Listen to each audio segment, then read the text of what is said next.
My grandmother would say, the one who will not sit down today will not become a master tomorrow. Until Jokoloni, Konijo Galola, sit down. When a child faces in school, sit up. Not run around. Sit up.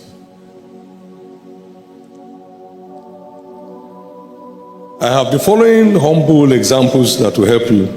Benjamin Franklin, great American, great philosopher, had only 2 years for my education. 2 years.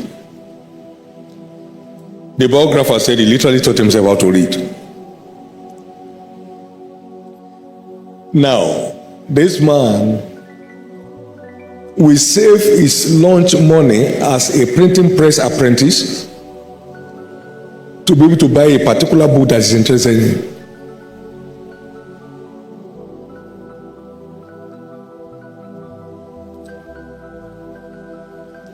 Benjamin, by investing on himself, became one of the foremost American philosophers. He single-handedly negotiated the French government support for the revolution, which was the only way they won the battle. I saw their film sometimes in one of those television programs on the 4th of July when they were celebrating their independence. The founding fathers were all there. They were putting their names and all that stuff and showing their pictures. A stark illiterate by efficient self-management. Efficient self-management.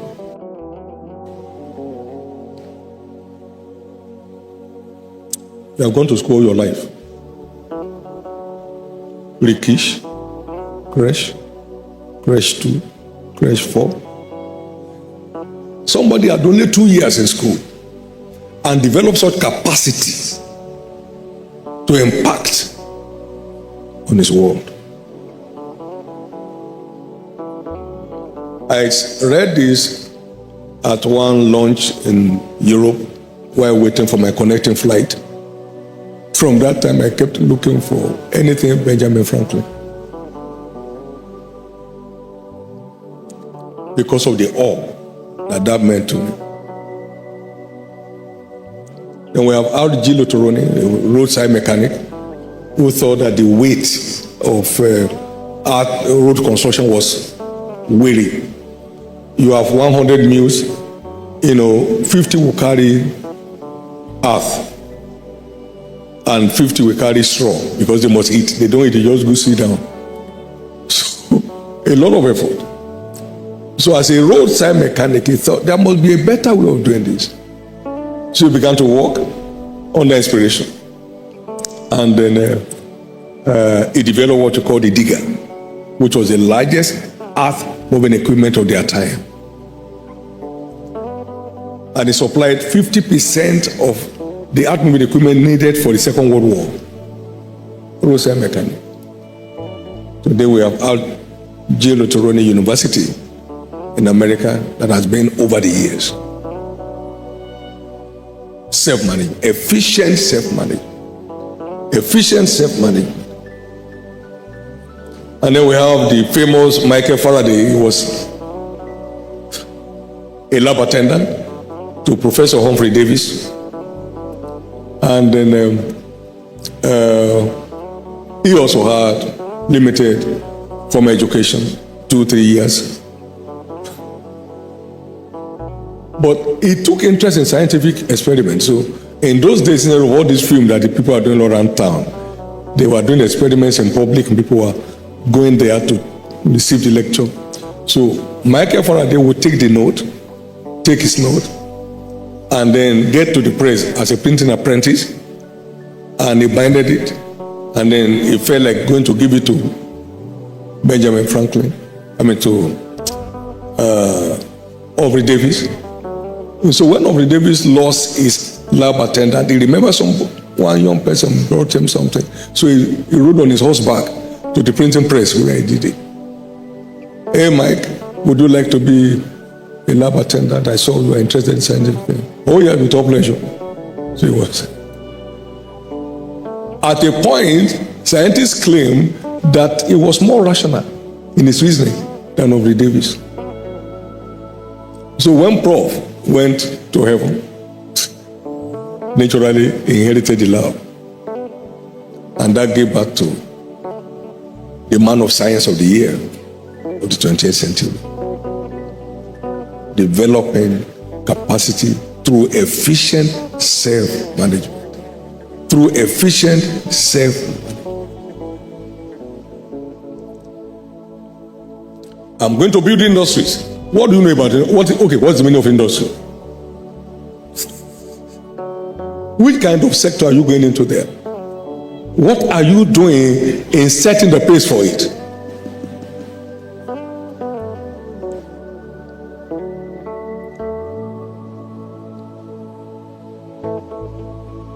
Self-management is all about setting order over one's life.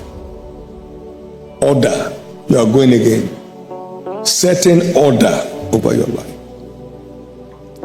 It's about being a law to oneself, setting boundaries around your life to make the most of it.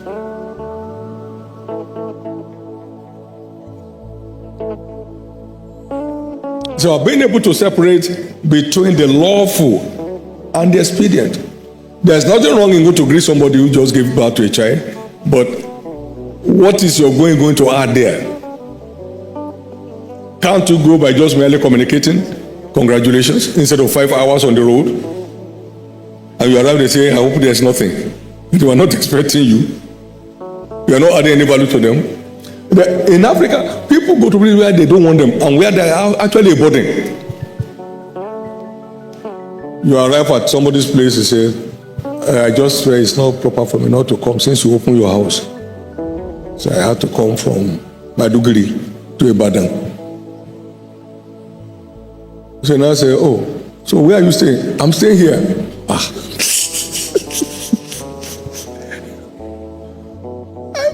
Why go to where you are tolerated? Why?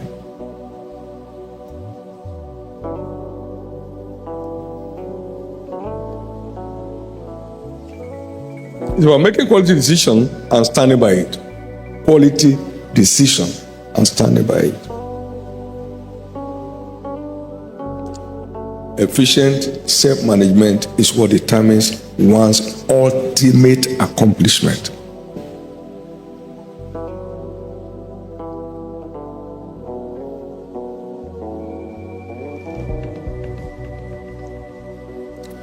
I've been a student of church growth since 85.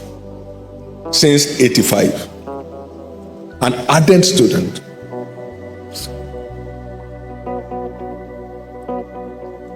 What are we saying? Growth. Why? Learning how to do it.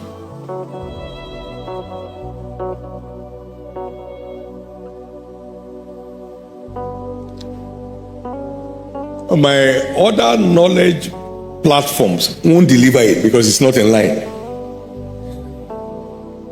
It's not. One of my sons is in charge of our small estate, and he did computer science. I will come to see you and find out whether they can convert it to civil engineering. He's doing everything to do maintenance, but how much can he do on maintenance because he's off his knowledge base,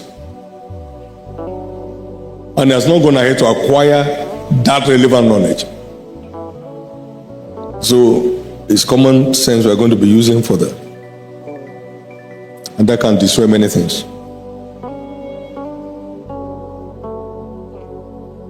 Any man you have to pursue to perform may never go far in life. Young people. Your parents say, where are you going? Say, why are you asking me where I'm going? At this point, may you not slap them tomorrow. If at this point when you are under their sponsorship, the clothes you are wearing, they bought it. The make you took before you became a boy. You got it from there. Next is time management. Efficient time management. Efficient time management. Ephesians 5 and verse 16. Redeeming the time because the days are evil. To redeem means to buy. Buy up your time. Let your time hold value to you.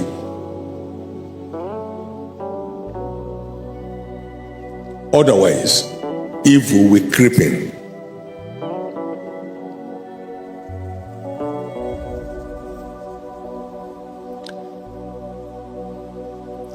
If you know the cost of squandering time, you will fear. At the time when kings go to war, David was at home. And he was walking on the roof of his house, and there he saw a woman. No, it's not about losing ground in your endeavor. It's about falling into evil.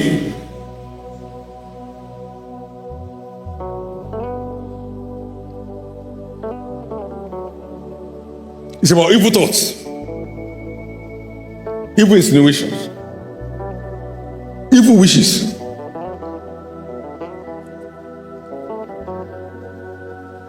Unhealthy commentaries.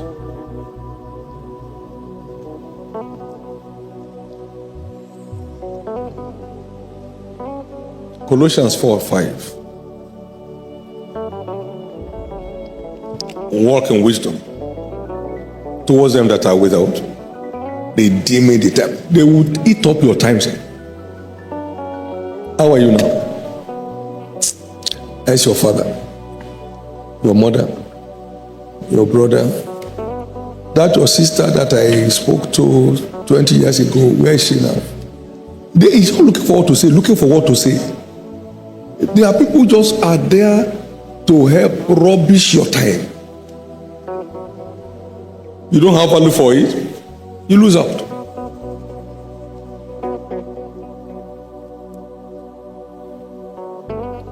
Time is one of our greatest assets in the adventure of life.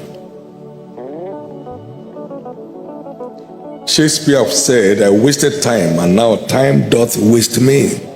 He looked at all that he would have done with his time, but somehow, he saw a lot of it wasted. With all that he accomplished. Our great Nnamdi Azikiwe said, give me my youth back and I will pay any price for it. Just looking back and seeing what I would have done if I had better sense.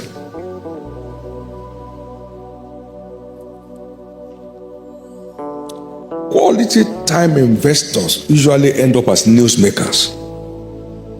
Invest. Don't look for the easy way out. You live a crooked life by doing that. All smart time investors, more often than not, end up as stars in their fields of endeavors. Do you have some challenges, some courses or programs that you are running? Invest time during this season to revert it. Sit down with your mate who knows better. There's no shame in knowledge.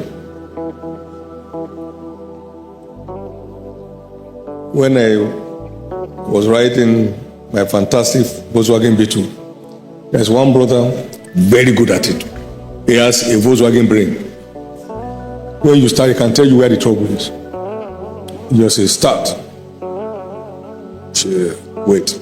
One plug is challenged. He doesn't have a scanner. There were no scanners then. But he could tell. He could tell where the trouble of your car is. So, and we all line up because we have a group, a Volkswagen group. We line up in his workshop to wait for our turn for repair. And then the consultant will come out. He knows it. And we don't know it. He didn't go to any school, but we went to all the school. We didn't know it. He has to help us. If we try to repair, we will get grounded. They can't move again. So get your classmate home. who understand the language of the teacher when he taught, and he can help you interpret what you can't get. Then you come out of it. Instead of wearing trousers that is below your buttock, going around town.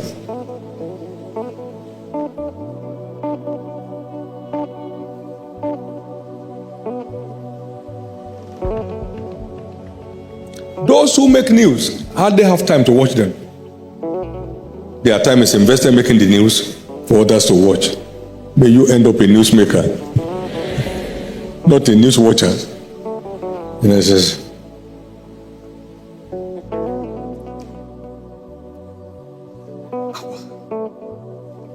okay, what is he adding to you? Nothing. Nothing. When you hear a vehicle move like that in America, it's a black America. No, it's a black America.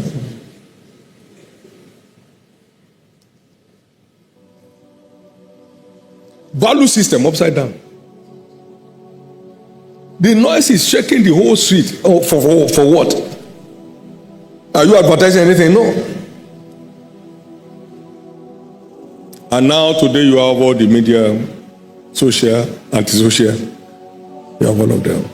You can be busy 25 hours a day watching nonsense that's adding no value. But that's not you. That's not where you're coming from. Sir, giants give birth to giants. If you end up here as a mediocre, you are not here. You better connect. Those core values are not laws to keep you as a student. They are values to give your life meaning. Interestingly, time is an asset of equality, why some invest it, others simply squander it. You won't squander your time.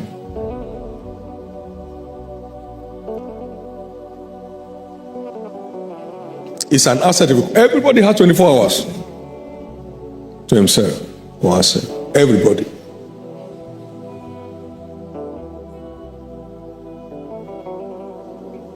Can I tell you something that may shock you?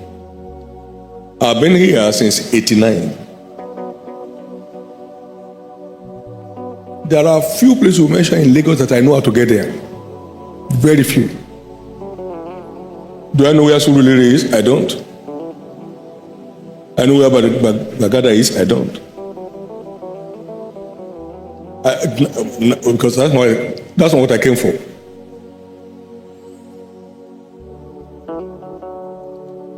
Time, an asset of inestimable value. Don't squander it. Don't squander. It can't be bought back. It cannot be bought back.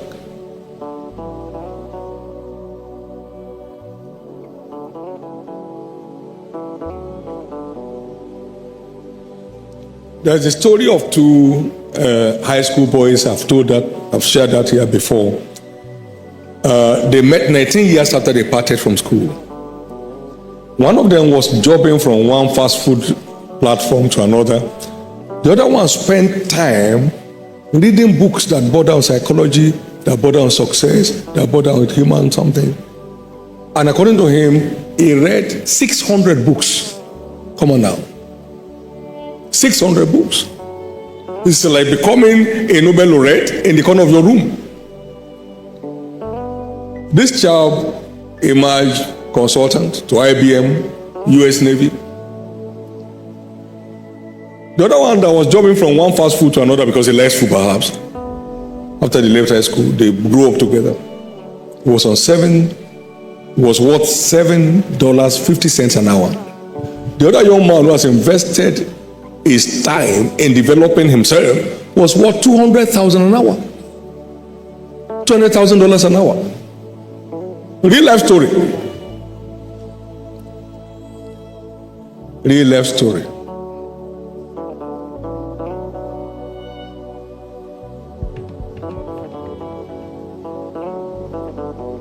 Time. An asset of inestimable value. Now, task management. Efficient task management. You have a task, a job, a business. How do you make the most of it? Simple.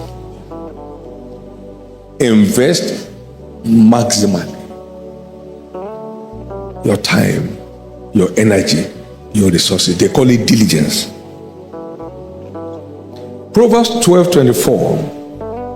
The hand of the diligent will end up enthroned, but the slothful shall remain under tribute. You can only walk your way up. You can't wish your way up. You can only walk your way up. You can't wish your way up. You can only walk your way up. You can't wish your way up. I saw this truth early in my life. Proverbs 22:29. Seest thou a man that is diligent in his business? He shall stand before kings. He shall not stand before me men.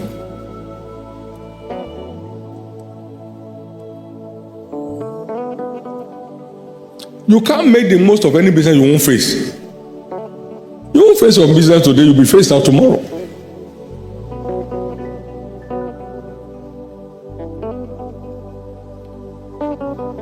I've defined the business as an art of exchange of values for the benefit of the parties involved. I've spent my time to create this artwork, right? And you like this artwork, you pay your money to pay for my time and my skill. You have nothing to bring on board, you are not a candidate for profit. Business is an art of exchange of values.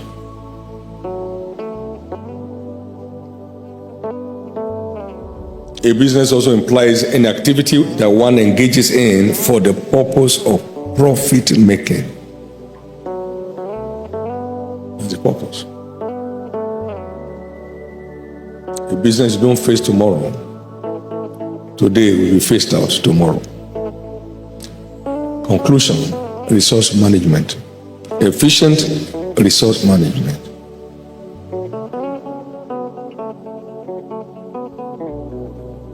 Proverbs 18 and verse 9.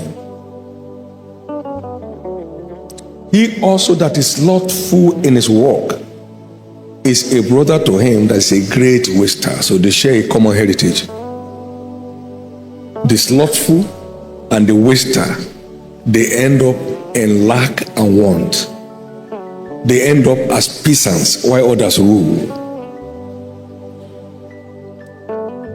Poor management is the reason for the misfortune of many. Because whatever is not well managed is sure to be damaged.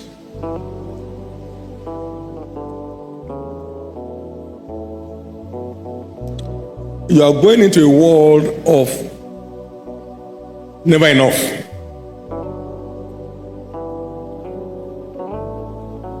A world of self-overestimation, where the house you want to live in is more than your income per annum. Somebody helped you to pay for it, but when the year ends, how do you pay? And you have already settled as a young man that is not married in a 3-bedroom house, doing what? Now it's time to pay, you start going around. May you not find drug that you want to go and sell.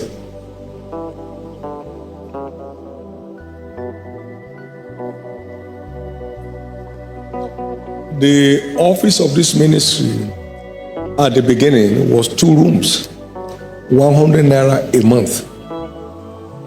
100 naira a month.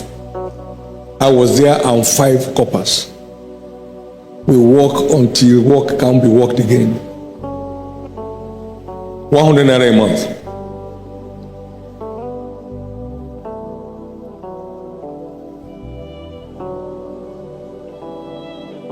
But that's not where we are now.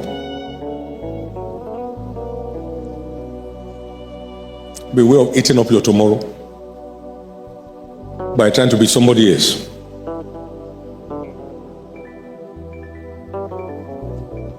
Poor resource management is in most cases, our number one problem as individuals, families, etc., including churches, poor resource management. You don't have to grow big to manage well. You manage well to grow big.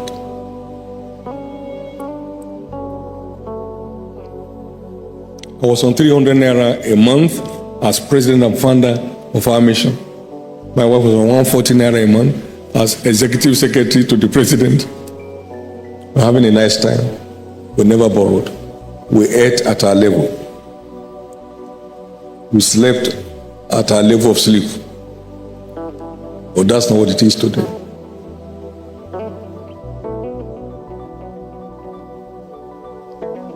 The time came, I tried to check how many people work in our place that we pay. It's quite some number. We didn't have that number 3 years in ministry.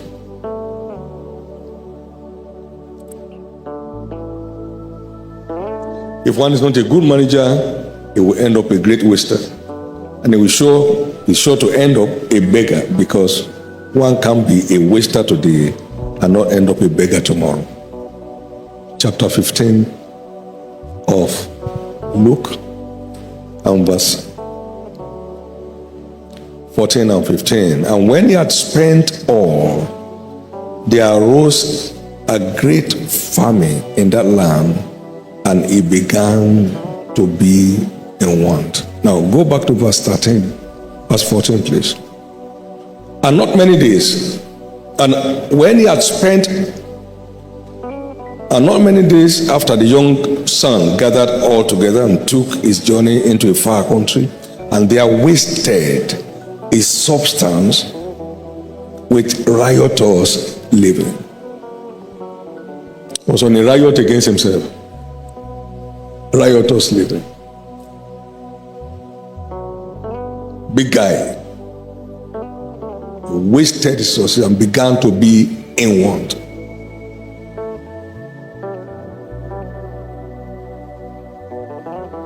There was nothing I earned at any time. There was not enough.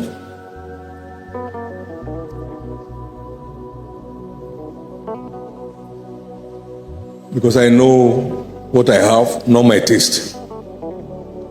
What we had was to define our taste, not our taste define what we have.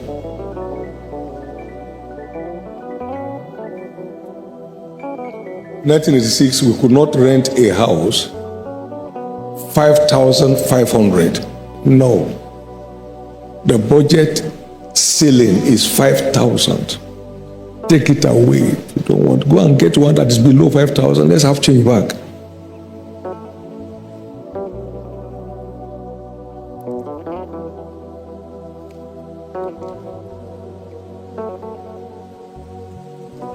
But building a house cannot be a testimony for us anymore. That stage is gone.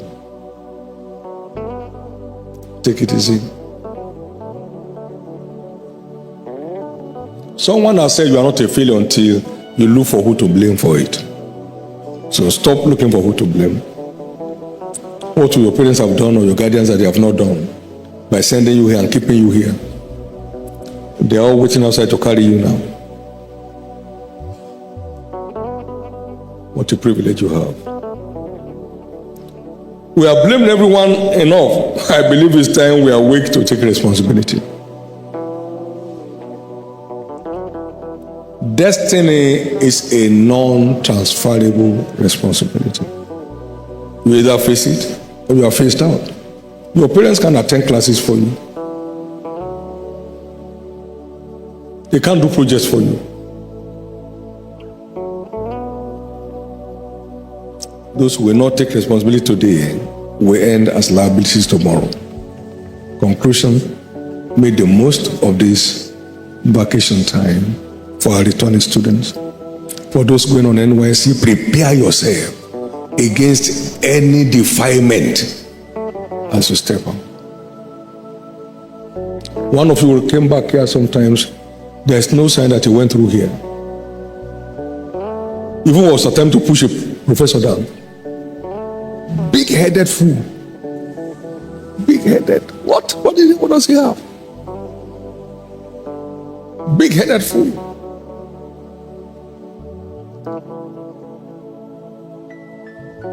Nothing from here went to him. Nothing.